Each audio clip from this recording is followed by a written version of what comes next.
College Board just announced the SAT college admission exam is going digital and it's shrinking. That change comes next year, so no more filling in those bubbles. It'll be 1,600 points still, 2 sections, 1 math, 1 reading and writing. It's said to be easier to take. It's said to be shorter by an hour, more relevant, and you can use a calculator for the whole thing.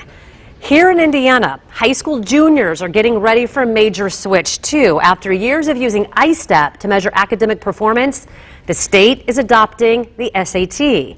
Randy Stegmuller at Class 101 in Carmel is joining us now to answer important questions.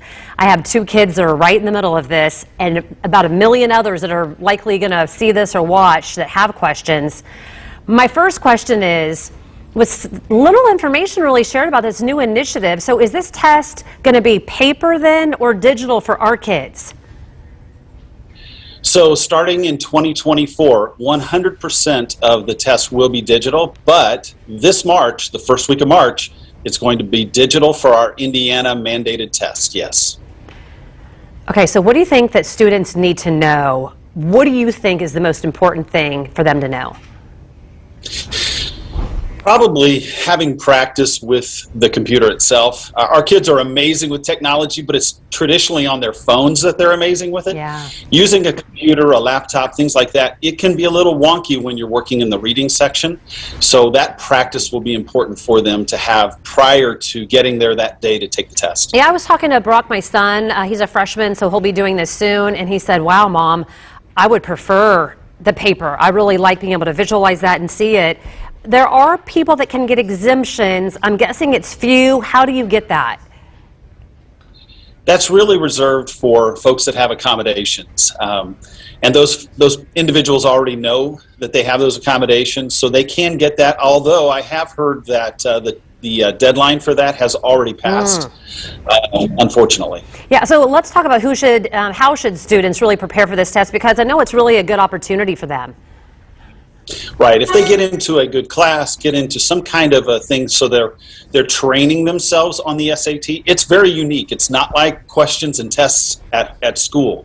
So it's important that they learn how they're asking the questions. Mm-hmm. The SAT itself is not changing this year. So if you pick up a book right now, it's going to be relevant. The type of questions, the type of passages, the types of problems are going to be the same types of problems. So practicing that ahead of time will do wonders for you recognizing those types of questions. Yeah, as we move forward too with those SAT changes, one more time to kind of go over them. I'm hearing the reading section is going to be shorter, it sounds like, or maybe the passages will be, and then they can use the calculator the whole time.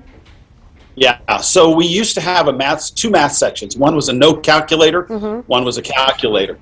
That's going to be joined into just a single calculator test for math. So that'll be nice. That's not occurring until 2024 though. So most right now for our Indiana students, it's going to be the same format that they're used to, with a calculator on one section and a no calculator on the other.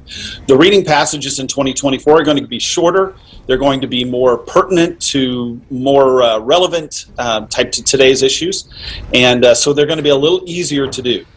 All right, I know we're out of time, but in a lot of schools right now, at least with COVID and moving forward, they're not using ASAT or SAT at all. Some are saying it's optional.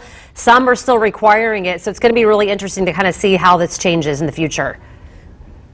You're going to have to check at every school to see what they're expecting. Randy, Absolutely. We sure do appreciate it, and I know you can help folks. If you would like more information on Class 101 and how they help, and get your kids kind of really honed in on what they need to know, we can go to our website, fox59.com/Angela Answers, and they'll help you.